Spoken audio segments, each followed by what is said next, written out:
Hello বন্ধুরা, আজকে তোমাদের সাথে শেয়ার করব খুব মজার রেসিপি মেথির পুরি আর আলু মটরের সবজি।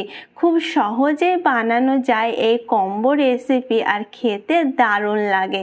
মেথির পুরি আর মটরের সবজি বানানোর জন্য সর্বপ্রথম এখানে পুরির ডোটা বানিয়ে নিতে হবে, যার জন্য এখানে আমি নিয়েছি 1 কাপ আটা আর তার সাথে 2 চামচ মতো বেসন, হাফ চামচ লবণ, সামান্য একটু কালো জিরে আর হলুদের গুঁড়ো কালারের জন্যে ভালোভাবে মিক্স করে নেব। ভালোভাবে মিক্স করে নেওয়ার পরে 2 চামচ ঘি আর এর সাথে অ্যাড করব মেথির পাতা।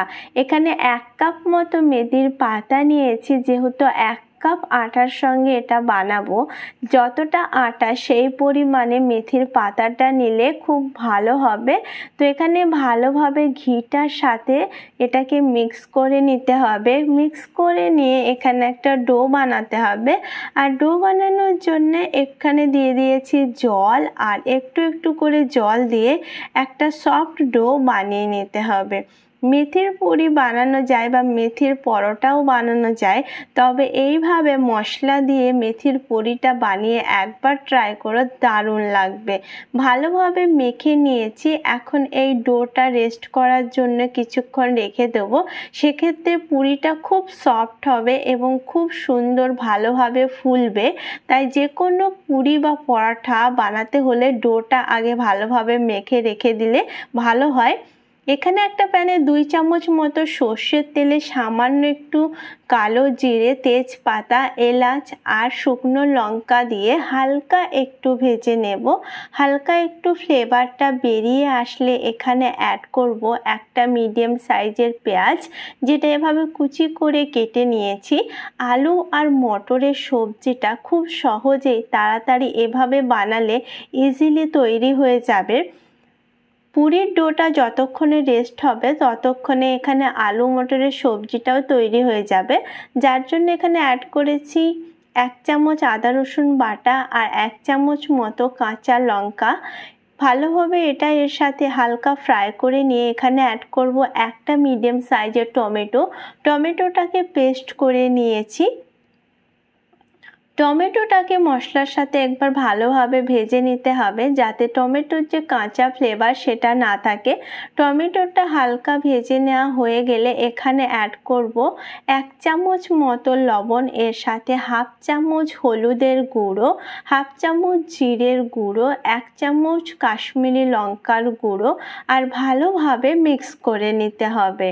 খুব সুন্দর একটা ফ্লেভার বেরিয়ে আসবে, মশলাটা যাতে পুড়ে না যায়, যার জন্য এখানে অ্যাড করতে হবে সামান্য পরিমাণে জল। তো এখানে আমি সামান্য পরিমাণে জল অ্যাড করব।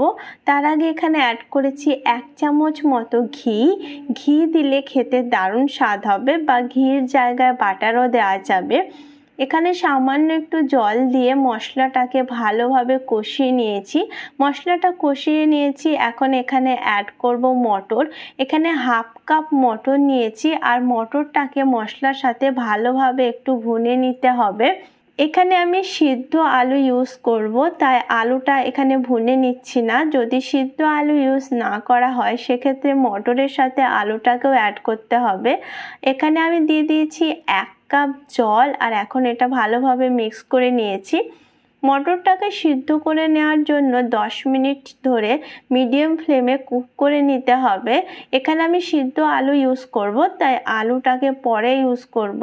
দোকানের পুরির সাথে আলু মটরের সবজি যখন ইউজ করা হয় তখন সেই সবজিটা অনেকটা এরকমভাবে বানানো হয়, খেতে কিন্তু দারুণ লাগে। এখানে আমি 2টো মিডিয়াম সাইজের সিদ্ধ আলু অ্যাড করেছি 1 কাপ মটরের সাথে। ভালোভাবে মিক্স করে নিলেই তৈরি হয়ে যাবে আলু মটরের এই সবজিটা। খুব সহজেই 30 মিনিটের মধ্যে এই পুরি আর আলু মটরের সবজি তৈরি হয়ে যাবে। এখানে অ্যাড করব 1 চামচ চিনি আর তার সাথে ধনেপাতা। যারা হালকা একটু মিষ্টি পছন্দ করে বা পুরির সাথে হালকা একটু মিষ্টি হলে ভালো লাগে, তাই এখানে 1 চামচ মতো চিনি অ্যাড করেছি। গরম মশলা চাইলে এখানে অ্যাড করা যাবে।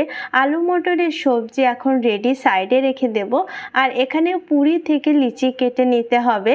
1 কাপ এখানে আমি আটা দিয়ে পুরি বানিয়েছি। 8 থেকে 10টা পুরি বানানো যাবে 1 কাপ আটায়। এভাবে বেলে নিতে হবে আর বেলে নেওয়ার পরে এখানে এটাকে ফ্রাই করতে হবে। তো এখানে আমি আটা দিয়ে বেলে নিয়েছি, চাইলে তেল দিয়েও বেলা যাবে। তেলটাকে খুব ভালোভাবে হাই ফ্লেমে গরম করেছি আর এভাবেই এটাকে ভেজে নিতে হবে।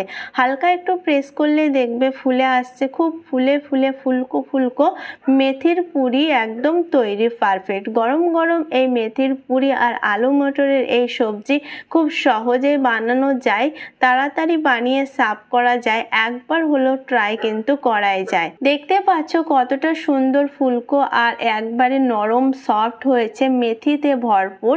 এই রেসিপিটা একবার ট্রাই করো, আশা করছি সবার খুব ভালো লাগবে। আজকের রেসিপি যদি কোথাও ভালো লেগে থাকে অবশ্যই একটা লাইক করো আর এরকম মজার মজার রেসিপি দেখার জন্য এই চ্যানেলকে অবশ্যই সাবস্ক্রাইব করো।